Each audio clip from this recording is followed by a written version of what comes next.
Betul, Neolitikum. Jadi, kenapa bukan Paleolitikum? Karena kalau Paleolitikum itu kan manusianya masih food gathering dan nomaden ya, dengan di kebudayaan Pacitan, kebudayaan Ngandong. Kebudayaan Pacitan lebih tua ya, manusia penduduknya Pithecanthropus erectus. Terus kebudayaannya Kappa Genggam. Terus habis itu ada kebudayaan Ngandong, Flakkes kan manusia penduduknya Homo soloensis sama Homo wajakensis kan. Dia itu istilahnya apa namanya? Masih food gathering dan nomade. Nah, kalau Mesolitikum ini dia sebenarnya sudah semi sedenter ya. Jadi dia sudah tinggal menetap tapi semi menetap, dibuktikan dengan kebudayaannya. Ada 3 kebudayaan kan di Mesolitikum ya, seperti teman-teman tahu ada Pebble Culture dengan kejokan Mondinger kan. Terus kemudian juga ada Sumatera Lit, kejokan Mondinger itu kan sampah dapur kan. Terus kemudian ada juga Bone Culture, yaitu dari Abris Southwest atau gua-gua karang. Jadi kalau dia tempat tinggal di gua-gua karang udah otomatis kan dia sedenter ya, tapi dia masih semi sedenter. Intinya dia masih mengumpulkan makanan yang dibuktikan dengan kejokan Mondinger itu. Ada sampah dapur, ada kerang, ada siput gitu kan. Nah, ini yang menjadi sosial budaya, perubahannya adalah pada masa Neolitikum. Seperti yang teman-teman ketahui ya, pada masa Neolitikum kita juga kedatangan Proto Melayu yang membawa kebudayaan kapak lonjong dan kapak persegi. Nah, pada masa ini manusia sudah mengenal bercocok tanam gitu, sudah berfood producing, menghasilkan makanan. Jadi sudah istilahnya melakukan hubungan satu dengan yang lain. Seperti yang teman-teman tahu ya, kalau untuk bercocok tanam kan kita harus membersihkan pohon-pohon tersebut ya, jadi ladang gitu kan. Berarti kan dia harus membabat hutan. Nah, kalau zaman dulu kan babat hutan itu kan dengan batu-batu sederhana ya, bukan seperti sekarang pakai gergaji atau pakai mesin listrik gitu kan. Nah, kalau dulu kan istilahnya menggunakan sederhana yang membutuhkan kerja kelompok gitu. Nggak mungkin cuma 1 orang 2 orang, mau berapa lama itu motongin pohonnya gitu. Nah, jadi istilahnya udah ada spesialisasi kerjanya nih tuh di sini. Ada yang membabat, ada yang menanam, ada yang menabur benih, ada yang untuk diriin rumah gitu. Jadi pada saat itu sudah ada istilahnya gotong royong lah, sudah ada kehidupan kelompok dan udah ada istilahnya kepala suku atau pemimpin dari mereka yang memimpin orang-orang yang berkumpul ini untuk melakukan kerjasama dalam bidang ekonomi dan dalam bidang kehidupan bersama-sama gitu. Jadi jawabannya betul sekali. Jawabannya adalah Neolitikum. Kalau Megalitikum itu lebih kepada religiositas ya, di mana pada saat itu udah ada menhir, punden berundak ya kan, semuanya untuk kepercayaan nenek moyang gitu. Lanjut, kita ke soal nomor 3. Nomor 3 ini adalah teori dikemukakannya menyatakan bahwa masuknya kebudayaan India ini dari proses kolonisasi. Ini jawabannya apa? Nah, jawabannya ini adalah yang teori kesatria kolonisasi.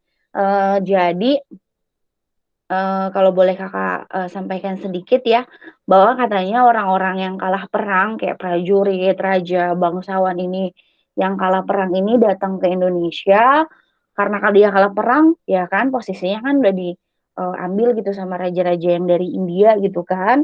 Nah, akhirnya dia pergi ke Indonesia dan dijadikanlah raja di sini gitu. Tapi itu tidak benar. Kenapa nggak benar? Karena tidak ada bukti yang menyatakan bahwa orang-orang India lah yang menjadi raja-raja di Indonesia. Nggak ada bukti, nggak ada peninggalannya, nggak ada catatannya, tidak ada prasastinya. Dan kemudian nama-nama dari raja-raja Indonesia itu juga nama-nama Indonesia gitu. Tidak ada nama-nama dari India. Jadi disanggahlah si teori kesatria ini. Kalau teori Van Faber, Waisya, terus kemudian kesatria, terus kemudian Brahmana dan arus balik sudah familiar kan? Ini kakak nggak perlu menjelaskan lagi atau mau dijelasin sedikit? Apa langsung ke soal berikutnya?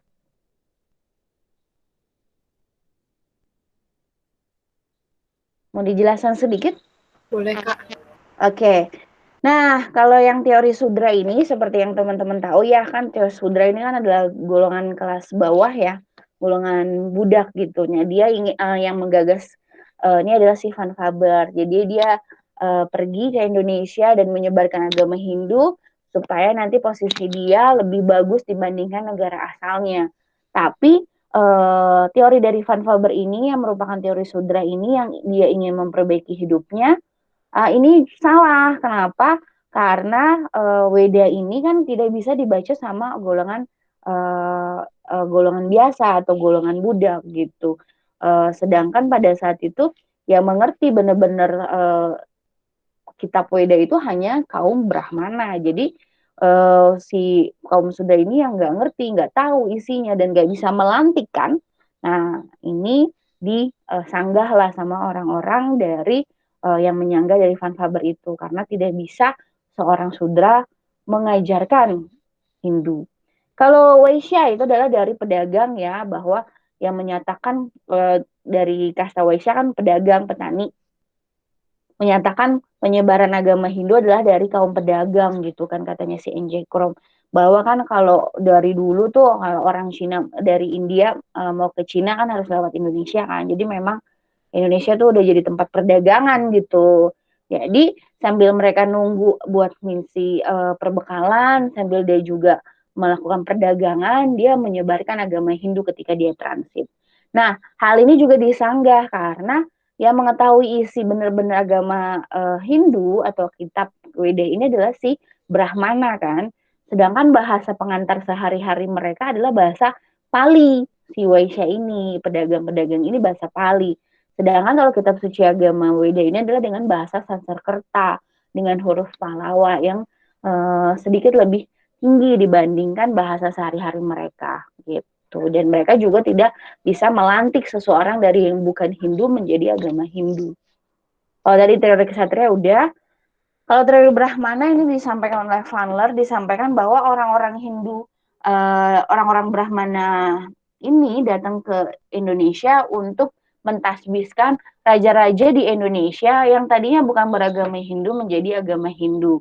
Seperti yang sudah ada prasastinya adalah Yupa ya, gitu. Seorang si Asma Warman yang tadinya bukan Hindu menjadi Hindu gitu kan. Nah pada saat itu juga orang-orang Brahmana ini melantik raja-raja yang dari kepala suku menjadi raja-raja Indonesia supaya mereka tuh setara dalam segi ekonomi. Seperti yang teman-teman tahu ya, kalau dalam hubungan perdagangan kan misalnya dari India itu yang melakukan hubungan perdagangan tuh raja. Nah di Indonesia itu misalnya kepala suku. Nah itu kan berarti nggak seimbang dong. Nah tujuan orang-orang raja ini raja-raja Indonesia ini mengundang para Brahmana datang ke Indonesia adalah supaya mentabiskan mereka menjadi agama Hindu, menjadi raja tuh, jadi istilahnya segi ekonomi mereka sejajar, raja dari Indonesia plus raja dari India, jadi mereka nanti dalam hubungan perdagangannya juga sejajar. Tapi juga ini juga disanggah gitu bahwa kaum Brahmana ini tidak boleh menyeberangi laut dan tidak boleh meninggalkan tanah kelahirannya. Tapi ada juga yang menyanggah, betul memang ada kepercayaan seperti itu, tapi dari India Selatan, daerah India Selatan, kaum Brahmananya lebih istilahnya lebih moderat. Jadi mereka lah yang pergi meninggalkan India dan akhirnya mentabiskan raja-raja Indonesia ke menjadi apa sih namanya menjadi Hindu gitu. Kalau teori arus balik adalah yang menyatakan apa sih namanya peran aktif dalam masyarakat Indonesia yang menyebarkan agama Hindu. Jadi ketika kita tuh tahu nih agama Hindu dari India, kemudian orang-orang Indonesia belajar ke India.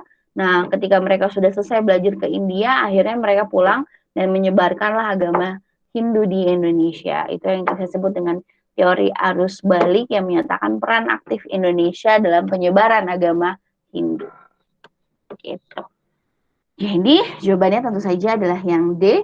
Kita lanjutkan ke soal nomor 4. Nah, kalau soal nomor 4 ini teman-teman udah sering kita bahas ya, menyatakan bahwa teori masuknya agama Islam ke Indonesia.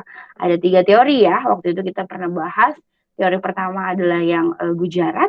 Teori Gujarat ini karena adanya teori perdagangan ya, bahwa menyatakan dari perdagangan di Chamba itu sama gitu kan. Indonesia udah melakukan perdagangan di orang India dari Chamba itu sudah melakukan perdagangan dengan Indonesia. Dan kemudian juga udah ditemukannya pola nisan yang sama, yaitu dari nisannya Sultan Malik As-Saleh dengan pola Gujarat gitu.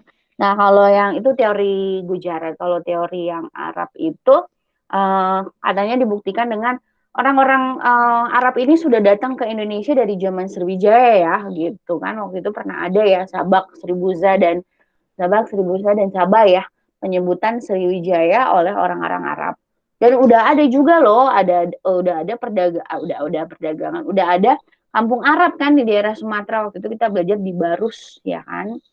Nah, itu udah ada tuh perkampungan Arab. Plus kemudian juga ada yang namanya gelar Malik Al-Saleh. Nah, gelar Al-Malik ini yang sering dipakai di Mekah pada saat itu. Nah, kalau teori yang ketiga adalah teori si Persia kan, teori yang lebih menilik kepada kebudayaannya gitu. Adanya perayaan Tabuk dan Tabut, terus kemudian ada Leran yang merupakan suku bangsa Persia di sana, dan kita kan di sini nama daerah ya seperti itu. Jadi istilahnya kebudayaannya sama. Jadi jawabannya kalau untuk soal nomor 4 jelas ini adalah yang A.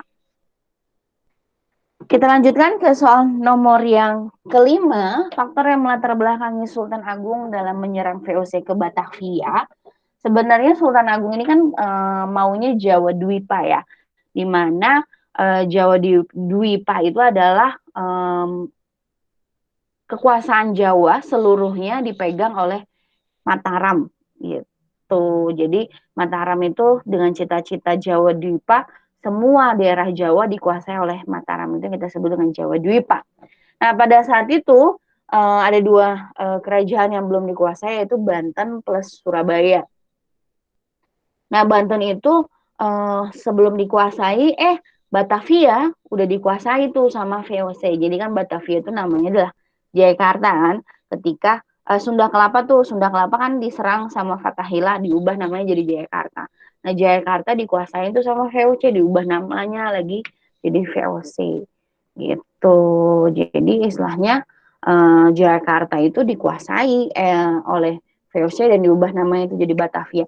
Sebelum Mataram akhirnya bisa menguasai Banten, dia harus menguasai Batavia dulu tuh. Tapi Batavia udah dikuasai sama siapa? Sama VOC gitu. Nah, setelah Surabaya jatuh ke tangan Mataram, nah Sultan Agung ini akhirnya berencana menguasai Banten gitu kan. Tapi sebelum dia menguasai Banten harus menguasai Batavia dulu kan. Nah, pada saat itu Mataram juga ingin berdagang juga di Malaka. Tapi si VOC ini menghalang-halangi perdagangan Mataram di Malaka gitu. Akhirnya si VOC ini membuat kayak blokade ekonomi lah, kayak menghalang-halangi kapal dagangnya Mataram untuk berdagang di Malaka. Akhirnya ya udahlah sama Sultan Agung diutus tuh Kiai Rangga untuk menawarkan perdamaian tuh kepada VOC gitu supaya bisa berdagang di Malaka. Tapi ditolak mentah-mentah sama VOC. Akhirnya si Sultan Agung menyerang Mataram lagi. Sultan Agung Mataram menyerang setelah ditolak mentah-mentah untuk berdamai, akhirnya menyerang ke Batavia tahun 1628 oleh Tumenggung Batu Reksa yang merupakan pemimpin dari serangan pertama 1628. Ini gagal apa berhasil penyerangan ini? Ada yang pernah dengar nggak penyerangan pertamanya si Sultan Agung berhasil apa gagal?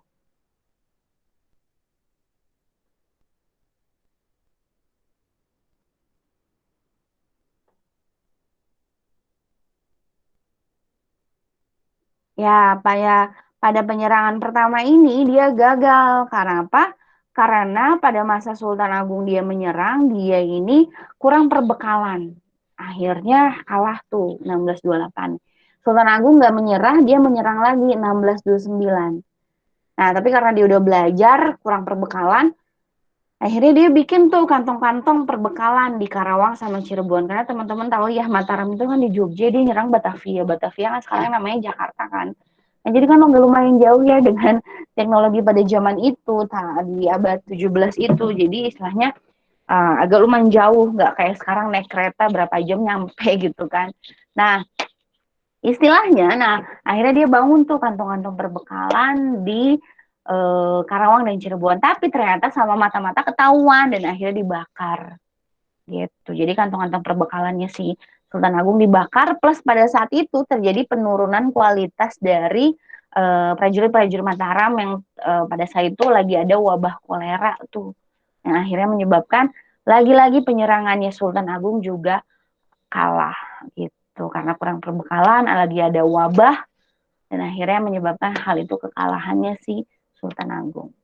Oke, kita lanjutkan ke soal. Jadi jawabannya adalah yang A. Karena waktu itu VOC itu menghalangi kapal dagang dan akhirnya dikirimlah utusan perdamaian, nggak digubris, diserang deh. Nomor 6. Intervensi Belanda di Kesultanan Siak pada pertengahan abad ke-18, hal ini mengakibatkan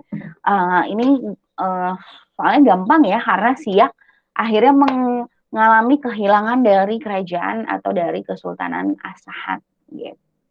Jadi istilahnya yang membuat kehilangan Asahan dan kehilangan pada saat itu kehilangan Kesultanan Langkat juga. Teman-teman bisa baca dan bisa dilihat lagi kesultanan-kesultanan Islam di daerah Sumatera. Kemudian kita lanjutkan ke soal nomor 7. Berikut ini yang merupakan penyebab terjadinya reformasi gereja.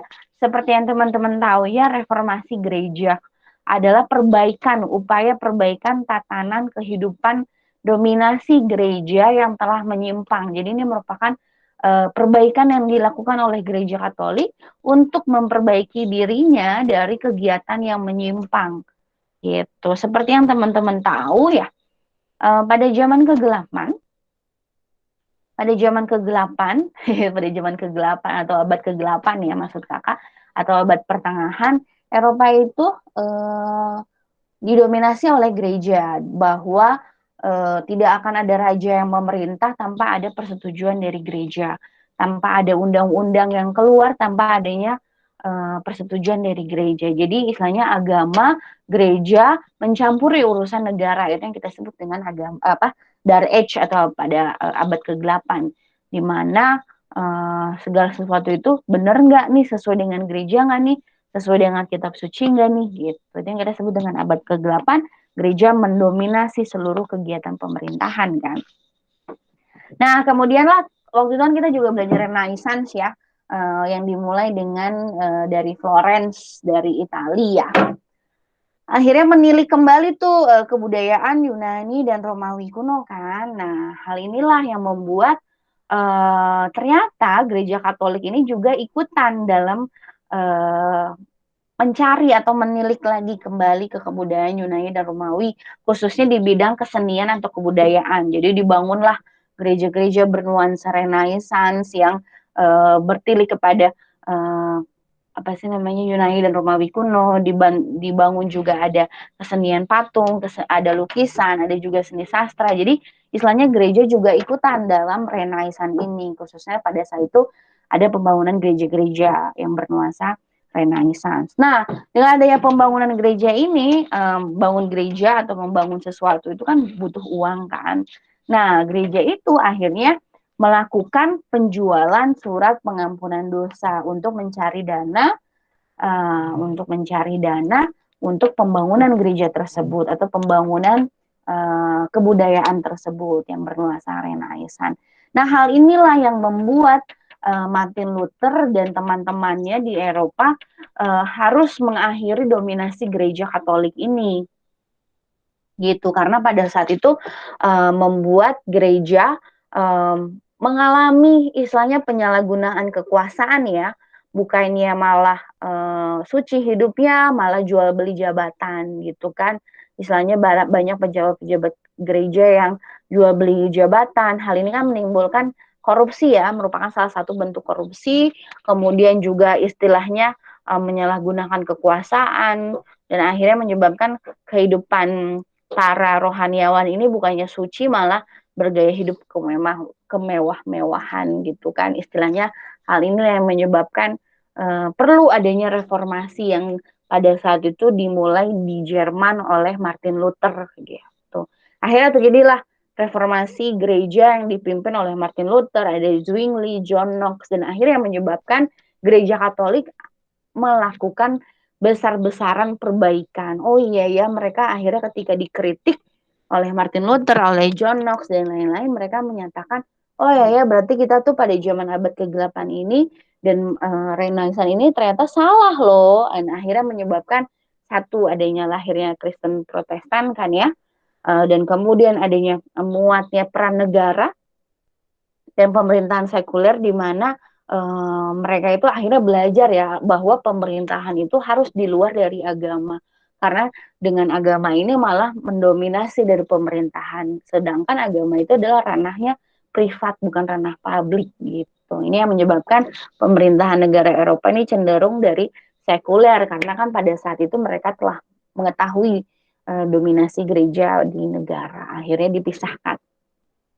Dan hal ini juga yang melakukan dengan adanya kritikan-kritikan ini akhirnya gereja Katolik memperbaiki dirinya, mereka tahu mereka salah gitu kan, dan akhirnya memperbaiki dirinya sampai sekarang gereja Katolik juga istilahnya terus memperbaiki dirinya gitu, istilahnya sampai sekarang masih ada. Nah, akhirnya jadi jawabannya apa nih untuk soal nomor 7? Soal nomor 7, jadi jawabannya tentu saja jawabannya bukan yang A, karena kekuasaan absolut yang dijalankan Paus tanpa ada persetujuan dari pemimpin gereja tidak akan ada pelantikan kepala negara. Jadi harus disetujui dulu nih oleh pemimpin gereja, harus dilantik dulu sama pemimpin gereja, baru jadi pemimpin dari suatu negara. Kurang cakapnya para pemimpin agama tentu saja hal ini yang menyebabkan praktik korupsi ya, jual beli kekuasaan, jual beli jabatan, hanya menyebabkan tentu saja ketidaksucian hidup daripada rohaniawan itu sendiri. Dan penjualan surat pengampunan dosa yang tadi sudah kakak jelaskan betul.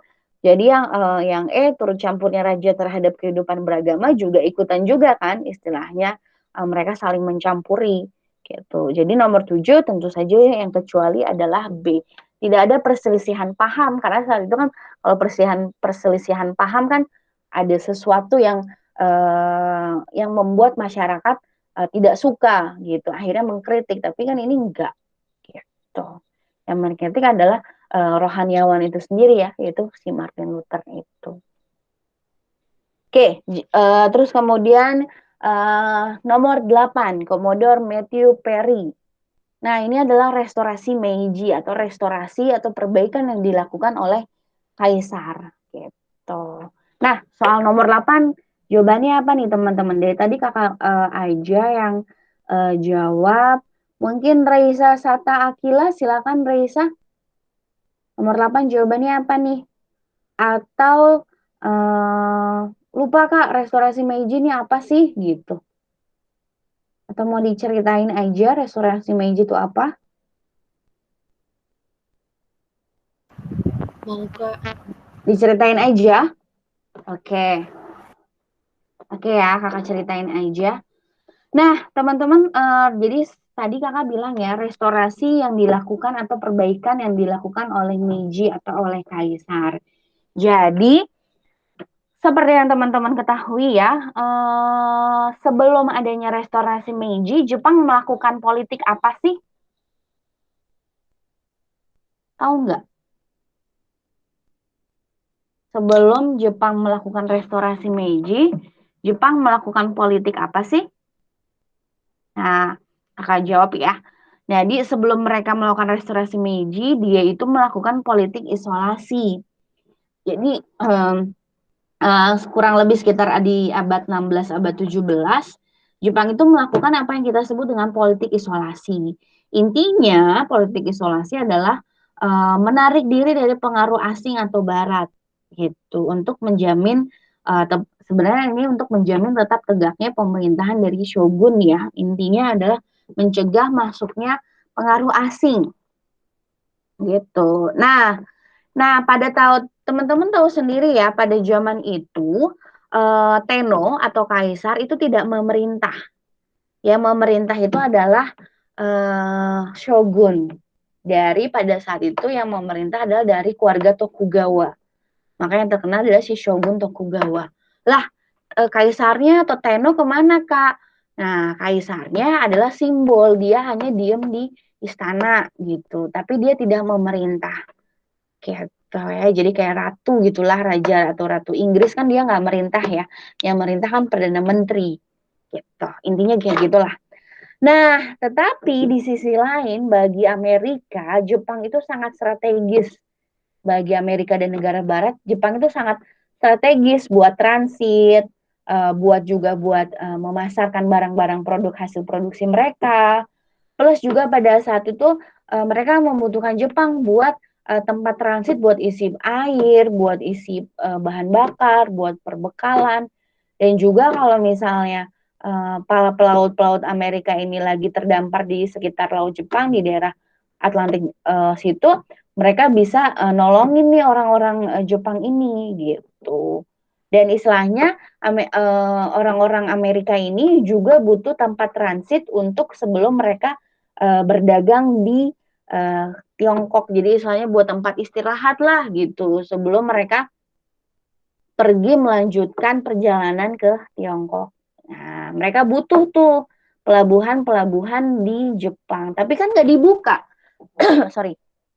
Tapi kan Jepang nggak membuka pelabuhannya untuk orang asing kan. Akhirnya pada tahun 1846 Amerika ini mengirimkan utusannya ke Jepang di bawah pimpinan Laksamana Biddle. Akhirnya dia menghadap ke Shogun, tapi ditolak oleh Shogun gitu kan karena melakukan politik isolasi ya. Terus kemudian pada tahun 1853 dilakukan lagi tapi bukan oleh Biddle tapi oleh Commodore Matthew Perry.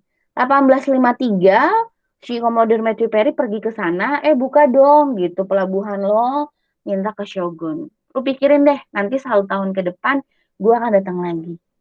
1853 dia udah datang, dia udah mikir apa minta Jepang untuk pikir. Setahun kemudian yaitu 1854 Commodore Matthew Perry ini datang kembali dengan membawa 7 kapal perang. Nah mau nggak mau si Amerika Serikat ini dengan Commodore Matthew Perry bawa 7 kapal perang yang memaksa akhirnya Shogun Tokugawa menandatangani perjanjian Shimoda yang menetapkan pembukaan pelabuhan Shimoda dan Hakodate di Jepang untuk bangsa asing.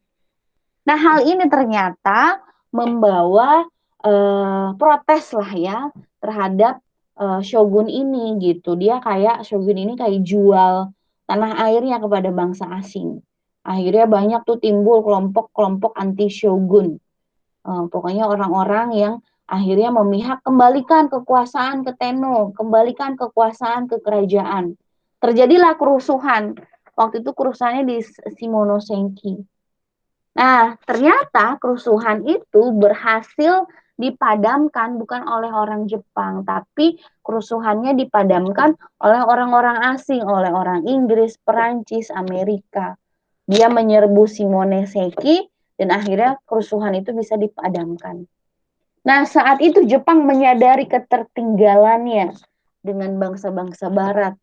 Akhirnya Shogun itu akhirnya jadi sasaran kemarahan dan akhirnya Yoshinabu nama orangnya ya dari keluarga Tokugawa, Yoshinabu Tokugawa ini dipaksa turun dan akhirnya menyerahkan kekuasaannya kepada kaisar atau kaisar Meiji yang kita sebut dengan kaisar Meiji atau kaisar Mutsuhito. Nah, pada tanggal 8 September 67 secara resmi Kaisar Meiji ini akhirnya memerintah Jepang dari tahun 1868 sampai dengan 30 Juli 1912. Nah, akhirnya pada tanggal 14 Desember ini Tenno megang tampuk dan akhirnya melakukan pembaruan di segala bidang seperti di slide-nya teman-teman. Ada yang politik, ada yang ekonomi, pendidikan hingga militer untuk mengejar ketertinggalan yang ada di barat. Dan akhirnya teman-teman tahu ya, dengan adanya ketertinggalan di barat ini yang akhirnya membuat pada saat itu Perang Dunia Kedua, Jepang sangat hebat sekali teknologinya. Karena ya restorasi Meiji ini. Tuh. Jadi jawabannya apa? Tentu saja jawabannya adalah yang E. Kita lanjutkan dengan soal nomor 9. Nah, untuk soal nomor 9, teman-teman sudah tahu ya bahwa kapitalisme ini adalah dampak dari revolusi industri. Jadi, dua paham yang lahir dan akibat dari revolusi industri adalah kapitalisme. Nanti kapitalisme ini lahir atau dampak dari kapitalisme ini akan melahirkan sosialisme, ya kan? Nanti sosialisme ada dua, sosialisme utopis dan sosialisme marxisme yang kita sebut dengan komunisme. Gitu. Tentu saja kecualinya adalah yang D. Gitu ya. Ada yang mau ditanyakan dari soal nomor 9 ini?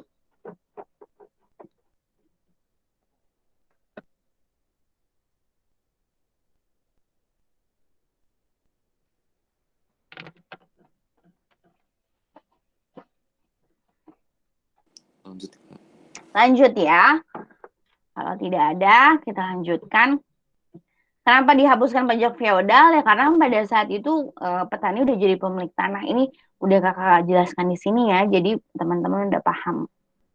Kita lanjut ke soal nomor 10. Nah, nomor 10 ini adalah tantangan Van der Capellen ketika Gubernur Jenderal menjadi Komisaris Jenderal. Seperti yang teman-teman tahu ya, Van der Capellen ini adalah salah seorang dari Komisaris Jenderal yang tujuannya adalah untuk menormalisasikan hubungan antara tadinya yang dijajah sama Inggris dikembalikan kan ke Belanda.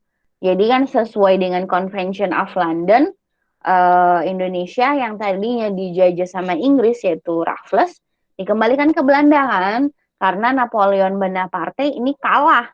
Dan akhirnya waktu itu ada konferensi Wina kan, ini pelajaran kelas 11 sih ya.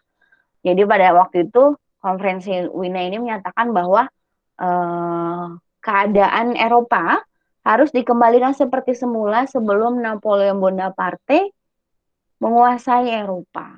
Nah, ketika sebelum Napoleon Bonaparte menguasai Eropa, berarti kan Belanda nggak dikuasai sama Prancis ya kan? Nah, ketika Belanda nggak dikuasai sama Prancis, Indonesia juga masih menjadi jajahan dari Belanda, bukan jajahan dari Inggris. Akhirnya terjadilah Convention of London, dikembalikanlah kekuasaan Belanda, kekuasaan Indonesia ke Belanda. Gitu. Akhirnya dipimpinlah 3 komisaris jenderal yaitu Elliot, Biscay, dan Van der Capellen untuk menormalisasi keadaan dari Inggris ke Belanda. Tapi dia punya tantangan tuh. Tantangannya adalah menghadapi perekonomian yang buruk. Kenapa? Karena kan pada saat itu pada masa pimpinannya Raffles itu kan sistem sewa tanah itu kan nggak jalan, ya kan? Karena kita nggak biasa dengan pakai sistem uang, nggak jalan kan? Perekonomian yang buruk udah gitu di Belandanya juga lagi habis berperang dengan Napoleon kan. Jadi istilahnya sistem perekonomian di Hindia Belanda buruk, di negara induk juga buruk gitu. Persaingan perdagangan dengan Inggris, karena kan Inggris sudah menguasai di daerah Semenanjung Melayu ya. Dan sikap bangsa Indonesia yang memusuhi Belanda, karena pada saat itu Indonesia kan pada saat itu yang tadinya dikuasai sama Inggris dikembalikan lagi ke Belanda. Jadi nomor 10 tentu saja jawabannya adalah yang E. Kita lanjutkan ke soal nomor 11 ya. Nomor 11, tujuan Insinyur Soekarno menulis Indonesia Menggugat pada tahun 30. Jadi teman-teman tahu ya, ketika tahun 1928 itu kan ada namanya pemberontakan komunis ya, pemberontakan PKI itu. Dia berontak di daerah Bukit Tinggi pada saat itu di daerah Sumatera. Dan kemudian akhirnya si Belanda ini bukan menakutkan ya, takut kalau PNI ini akan juga memberontak gitu, karena teman-teman tahu ya si PNI ini kan menginginkan Indonesia merdeka, terus kemudian dengan pimpinannya Soekarno, jadi dia bikin rapat akbar, aksi-aksi menyampaikan bahwa Indonesia merdeka, harus ada nasionalisme. Istilahnya intinya adalah menyampaikan kesadaran nasionalis Indonesia berbangsa gitu kan. Ditakutkan PNI ini juga akan melakukan pemberontakan seperti PKI. Akhirnya ditangkap tuh punggawa dari si PNI, yaitu si Soekarno, Maskun, Gatot gitu. Nah, pada saat ditangkap, mereka kan diadili ya di pengadilan Bandung. Nah, pada saat Soekarno melakukan pidato pembelaannya atau pledoinya dengan judul Indonesia Menggugat. Nah, dia menyatakan bahwa sebenarnya pergerakan nasional Indonesia itu bukan hanya kaum intelektual dan bukan hanya kaum komunis aja, tapi merupakan reaksi yang wajar dari masyarakat yang ingin merdeka gitu, yang udah dijajah berpuluhan tahun gitu kan istilahnya. Memang hal inilah yang akhirnya sebenarnya proses penjajahan ini sangat merugikan rakyat Indonesia gitu. Jadi jawabannya adalah tentu saja jawabannya yang B. Nah, dengan penangkapan dan pengasingan dari pemimpin-pemimpin dari PNI ini, akhirnya PNI ini dibubarkan. Dan akhirnya ada dua PNI baru, yaitu Partindo dan PNI baru yang di bawah pimpinan Sultan Syahrir dan Hatta. Gitu. Nah, nanti teman-teman kalau mau lihat isi sekelumit dari pidatonya ini udah kakak tuliskan di sini. Gitu ya. Apa sih argumen-argumen untuk penentangan kolonialisme. Kita lanjut ke soal nomor 12. Soal nomor 12 adalah akibat pelarangan segala bentuk organisasi pada masa pendudukan Jepang dengan cara para tokoh pergerakan melakukan perjuangan dengan cara apa. Jadi seperti yang teman-teman tahu ya, semua organisasi pada zaman Jepang itu dibubarkan, ya kan? Satu-satunya organisasi yang masih ada yaitu organisasi Islam kan, MIAI. Kemudian MIAI dibubarkan, dibentuklah Masumi kan. Tapi semua organisasi itu dibubarkan kayak Grindo, kayak GAPI, itu semua dibubarkan. Karena ada pelarangan Indonesia untuk berkumpul, berserikat, istilahnya untuk apa sih namanya, melakukan rapat-rapat juga itu nggak boleh gitu. Nanti ada petugasnya yang kita sebut dengan Kempetai. Nah, sehingga sebagian para tokoh nasionalnya ini akhirnya memanfaatkan organisasi bentukan Jepang. Ini adalah orang-orang yang kooperatif. Kalau yang nggak suka, itu adalah orang-orang yang non-kooperatif. Itu biasanya dengan gerakan bawah tanah, kayak misalnya gerakannya Sultan Syahrir, gerakannya Ahmad Subarjo, gerakannya siapa lagi? Amir Syarifuddin, ya kan? Nah, ini adalah gerakan-gerakan bawah tanah yang tidak mau bergabung dengan organisasi yang dibentuk oleh Jepang. Nah, emang organisasi yang dibentuk oleh Jepang apa aja ya? Seperti teman-teman tahu ya, ada gerakan 3A yang dipimpin oleh Mr. Syamsuddin, kemudian karena nggak laku akhirnya dibentuk Putra yang dipimpin oleh 4 serangkai, ya kan, salah satunya adalah Soekarno. Nah, si Putra ini kan istilahnya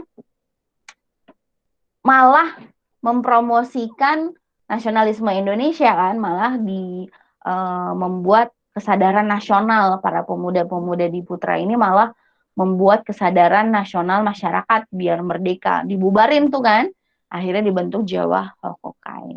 Jadi nomor 12 tentunya jawabannya adalah yang Teho. Kita lanjutkan ke soal nomor 14. Soal nomor 13 salah kakak. Nah, soal nomor 13, maklumat pemerintah nomor 10 tanggal 16 Oktober berisi tentang apa?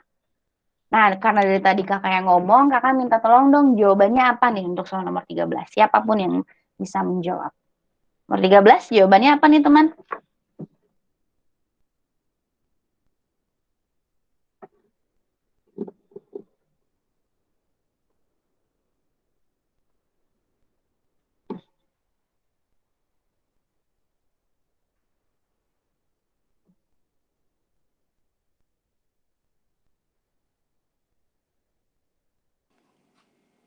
영재 번호 Yes, betul sekali. Jawabannya adalah yang C.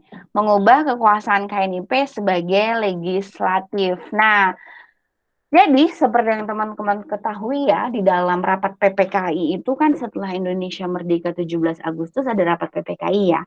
3 kali kan bersidang. 18, 19, dan 22.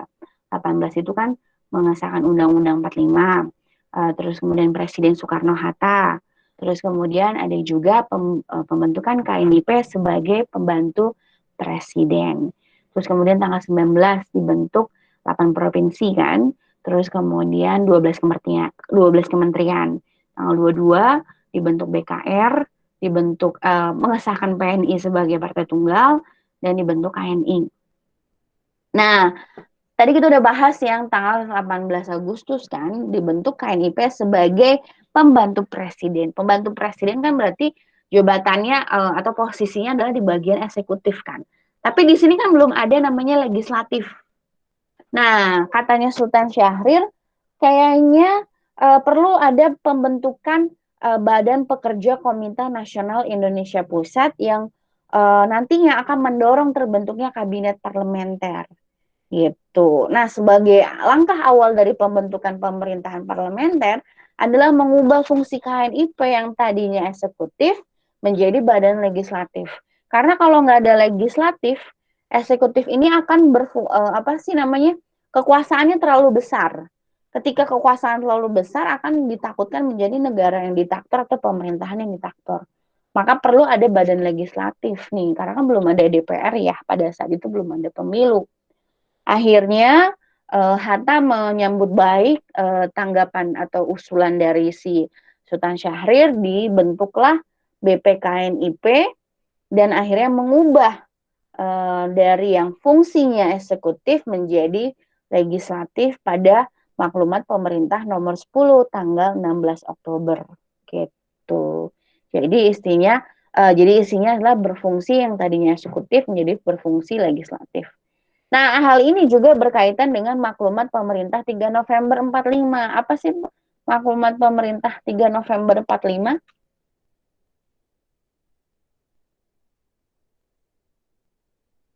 Apa nih? Isinya tentang apa? Jadi sekalian kakak bahas biar ingat. Pembentukan partai politik, Pak. Yes, betul sekali. Jadi kan masih ingat ya tanggal 22 Agustus itu kan PNI disahkan sebagai partai tunggal, ya kan? Tapi kan katanya kalau partai tunggal itu kan ibarat dengan ibarat kayak negara fasis. Negara fasis kan negara Jepang gitu kan. Nah, Indonesia tuh nggak mau dianggap sebagai negara bentukan Jepang gitu. Nah, akan lebih baik juga karena udah ada legislatif yang KNIP ini, akan lebih baik nih ada aspirasi dari wadah masyarakat gitu dengan pembentukan partai-partai. Betul sekali. Dan maklumat pemerintah 14 November adalah pengubahan struktur pemerintahan, maksudnya bukan struktur pemerintahan ya, sistem pemerintahan dari presidensil menjadi parlementer gitu. Jadi usulan dari si Sultan Syahrir udah ada legislatif ya, kemudian juga udah ada partai-partai, dan kemudian perlu adanya nih perubahan sistem presidensil dari parlementer. Karena Indonesia pada saat itu sedang mencari kedaulatan keluar ya kan.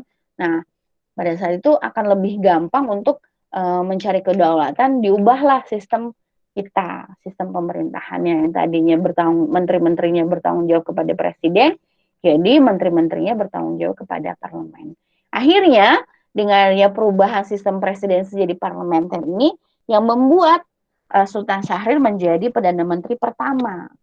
Nah, Perdana Menteri pertama adalah Sultan Syahrir yang menggawangi perundingan Linggarjati, kemudian nanti akhirnya jatuh dan akhirnya digantikan oleh Amir Syarifuddin yang menggawangi perundingan Renville, kemudian jatuh, kemudian digantikan lagi oleh kabinet Hatta atau Perdana Menteri Hatta yang berhasil dengan KMB-nya. Kita lanjutkan ke soal nomor 14. Soal nomor 14 ini adalah konferensi meja bundar. Konferensi meja bundar ini diwakili oleh tiga ya, ada Indonesia, Belanda, sama BFO. BFO itu adalah negara boneka yang dibuat oleh Belanda, kayak negara Pasundan, negara Indonesia Timur gitu kan. Nah, delegasi Indonesia ini dipimpin oleh Muhammad Hatta, Muhammad Royem maksud kakak, sama Dr. Supomo. Gitu. Nah, kalau delegasi BFO ada juga Sultan Hamid. Sebelum ada konferensi meja bundar, sebelumnya ada namanya konferensi inter Indonesia ya, gitu. Konferensi inter Indonesia dilaksanakan 2 kali sebelum adanya konferensi meja bundar. Jadi tentu saja jawabannya adalah yang ayam. Kita lanjutkan ke soal nomor 15. Soal nomor 15 ini adalah, menurut Sumitro, tujuan mengubah struktur ekonomi nasional dalam bidang perdagangan pada masa demokrasi parlementer dalam bidang perdagangan pada masa ini akan berhasil jika, seperti yang teman-teman tahu ya, pada masa demokrasi parlementer itu kan selalu berganti-ganti kabinet ya. Nah, kabinet pertama ini adalah kabinet Natsir. Nah, di dalam kabinet Natsir ini ada gerakan benteng yang diperkenalkan oleh si Sumotro Joyo Hadi Kusumo. Nah, dalam gerakan benteng ini si Sumitro ini menyatakan perlu ada nih apa sih namanya, perubahan dari sistem ekonomi kolonial ke jadi sistem ekonomi nasional gitu, untuk mengubah struktur ekonomi kita menjadi ekonomi nasional. Karena itu perlu segera menumbuhkan pengusaha-pengusaha pribumi agar dapat nanti ketika mereka tumbuh, berkembang, dan jadi berkembang akhirnya berpartisipasi dalam perkembangan ekonomi nasional. Caranya gimana? Jadi kurang lebih sekitar 700 pengusaha ini diberikan modal, dibantuin bantuan kredit agar bisa berpartisipasi dalam program ekonomi gitu, dalam perkembangan produksi ekonomi nasional lah, intinya bisa berkembang. Tapi 700 perusahaan yang dikasih modal ini malah menyelewengkan bantuan gitu, bukannya buat untuk produksi, tapi malah menyelewengkan anggaran. Akhirnya yang bukannya buat produksi, bukannya buat usaha, malah buat kehidupan dia bermewah-mewahan gitu kan, menikmati kehidupan yang mewah. Akhirnya program ini gagal gitu. Nah, jadi soal nomor 15 ini tentu saja adalah kalau berhasil menumbuhkan kelas pengusaha di Indonesia, sehingga tumbuh deh pengusaha-pengusaha yang akan berkembang dan menjadi apa sih namanya, motor atau penggerak dari ekonomi nasional gitu. Nah, kemudian kita ke soal nomor 16. Soal nomor 16, tindak lanjut diumumkannya Dwi Korah oleh Soekarno. Dwi Korah ada Dwi Komando Rakyat ya, yang merupakan salah satu bentuk protes Indonesia terhadap Federasi Malaysia. Gitu. Karena pada saat itu kita kan lagi melakukan konfrontasi ya dengan Malaysia, karena pada saat itu Malaysia membentuk Federasi Malaysia, dan kita kan nggak setuju ya karena kepanjangan tangan dari Inggris, katanya kan neokolonialisme gitu. Nah, akhirnya si Indonesia ini membentuk yang kita sebut Komando Mandala Siaga yang dipimpin oleh Umar Dhani. Gitu. Tentu saja, jadi jawabannya adalah yang Depok. Gitu. Komando Mandala Siaga.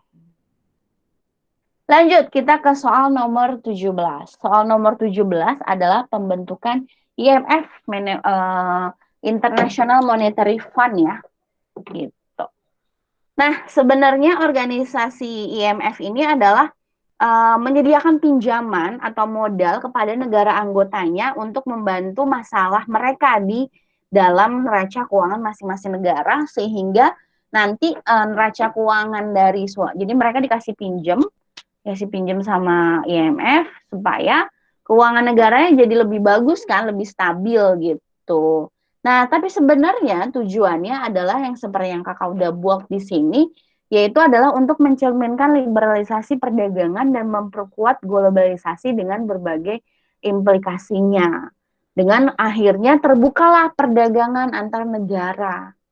Itu. Jadi distabilkan dulu nih ekonomi dalam suatu negara. Nanti ketika mereka sudah stabil ekonominya, maka negara tersebut kan pasti melakukan perdagangan kan. Nah, maka akan terjalinlah keterbukaan pasar, akan semakin meningkatkan pertumbuhan ekonomi dan akan semakin banyak investasi gitu. Dan akhirnya menciptakan perdagangan bebas di antara negara yang satu dengan negara yang lain. Nah, dengan adanya implikasi ini, maka tentu saja nomor 17 jawabannya adalah yang Depok. Oke, kita lanjutkan ke soal nomor 18. Nah, untuk soal nomor 18 ini adalah berikut ini adalah permasalahan-permasalahan pada sektor ekonomi yang berperan atas keruntuhan Orde Baru ya. Kecuali. Nah, kecuali kalau boleh kita bahas pada masa ini adalah ada persediaan sembako menipis dan harga-harga melambung. Nah, ini benar. Karena pada tahun 97 tuh ada terjadi kelangkaan sembako. Entah kenapa beras tuh menghilang di pasaran. Gitu. Jadi istilahnya persediaan beras tuh hilang di pasaran. Jadi menyebabkan harga-harga jadi melambung kan. Jadi ketika barang itu langka ya, otomatis kan harganya juga jadi naik gitu. Nah, terus kemudian hal ini juga pada saat itu membuat laju inflasi meningkat. Ya kan, laju inflasi meningkat karena Indonesia kan nggak bisa bayar utang ya. Utang Indonesia kan tuh ada dua jenis, yaitu utang luar negeri, yaitu pemerintahnya, sama utang swasta. Gitu. Bahkan utang swasta ini lebih banyak dibandingkan dengan utang luar negeri. Nah, ketika nggak bisa bayar hutang, jatuh tempo nih utangnya, dan akhirnya membuat banyak pengangguran karena banyak PHK. Gitu. Kita nggak bisa istilahnya membayar hutang dan akhirnya perusahaan-perusahaan itu istilahnya mandek, berhenti kerja gitu ya, berhenti beroperasi, yang membuat angka PHK menjadi tidak terbendung gitu. Jadi untuk option yang A betul, utang luar negeri pemerintah dan swasta juga menumpuk, ya kan? Kemudian gagalnya upaya penyehatan perbankan nasional yang bermasalah. Ini juga benar ya, karena kan tadi utang swasta kan banyak, ya kan? Ketika misalnya teman-teman utang di bank itu kan harus bayar. Nah, di bank itu ternyata utangnya juga nggak dibayar sama pengusaha-pengusaha. Sehingga dunia perbankan ini dilanda kredit macet, nggak bisa. Bank ini nggak ada uang karena para pengusaha-pengusaha ini nggak balikin uang yang telah dipinjam. Pada waktu itu kan juga ada BLBI ya, bantuan langsung dari Bank Indonesia gitu, tapi malah dikorupsi. Yang sampai sekarang kasusnya teman-teman juga tahu ya, masih banyak persidangan mengenai kasus-kasus BLBI pada masa Orde Baru gitu. Ini kalau untuk yang option yang B, mungkin maksudnya adalah letter of intent. Jadi pada saat itu Indonesia menandatangani letter of intent dari IMF. Jadi bantuan dari Indonesia itu apa sih untuk supaya stabil ekonominya, Indonesia menerima beberapa implikasi dari letter of intent, menandatangani persetujuan letter of intent dari IMF gitu. Jadi jawaban yang paling masuk akal adalah yang E, kecualinya. Kenapa? Karena tidak mungkin pada masa dari transisi Orde Baru ke reformasi itu Indonesia tuh lagi istilahnya ya lagi nggak aman. Seperti yang teman-teman tahu adanya kerusuhan Mei ya. Ada kerusuhan Mei, terus kemudian ada tragedi Trisakti, bahkan banyak orang Tionghoa yang melarikan diri ke Hong Kong, Singapura karena adanya kerusuhan Mei. Gitu. Tentu saja ketika suatu negara tidak aman, tidak mungkin ada masuknya investasi apalagi dalam jumlah yang sangat besar. Itu nggak mungkin. Karena ketika orang mau bangun pabrik di Indonesia, itu satu, kestabilan politik. Itu nggak mungkin negara kita nggak aman, ada orang yang mau masuk, nggak mungkin. Gitu. Apalagi pada saat itu Indonesia lagi bener-bener apa ya, nggak aman lah. Bahkan banyak yang melarikan diri. Gitu ya. Jadi jawaban yang paling masuk akal adalah option yang E. Kemudian kita lanjutkan ke soal nomor 19.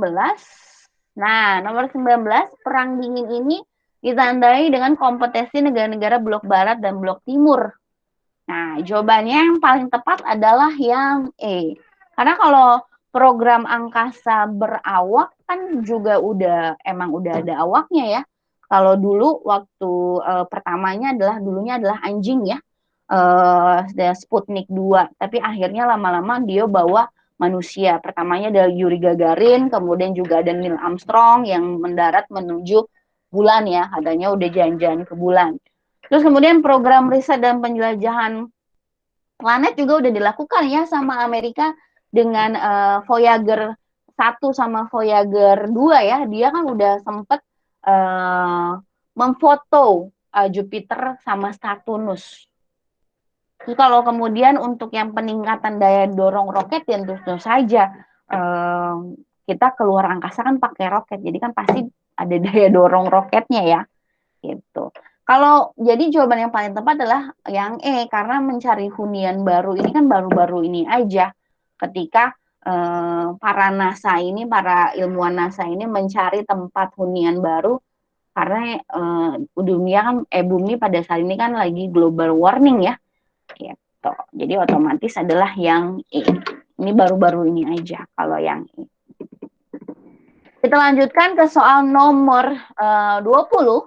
Kebijakan yang diterapkan pada pemerintahan Megawati yang terkait dengan penanganan korupsi, tentu saja jawaban yang paling tepat adalah KPK, pembentukan KPK.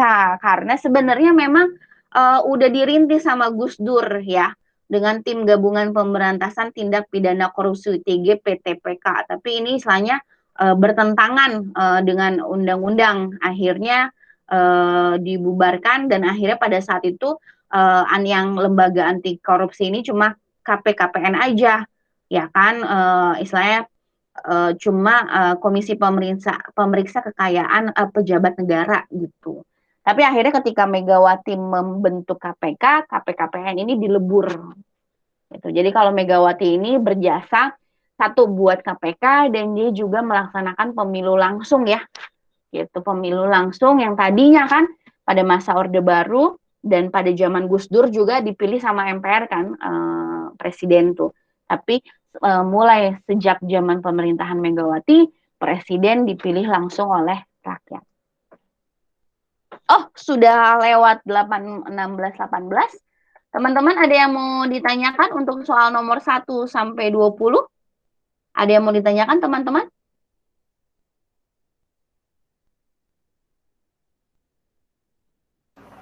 Enggak kok. Oke, kalau tidak ada, kakak ucapkan terima kasih. Terima kasih teman-teman. Semoga sukses nanti UTBK-nya dan apa ya namanya ya, percaya, berdoa dan tetap semangat. Sampai kita ketemu di lain kesempatan dan selamat sore semuanya. Terima kasih. Sore, terima kasih ya, Kak. Terima Makasih, Kak. kasih. Terima kasih.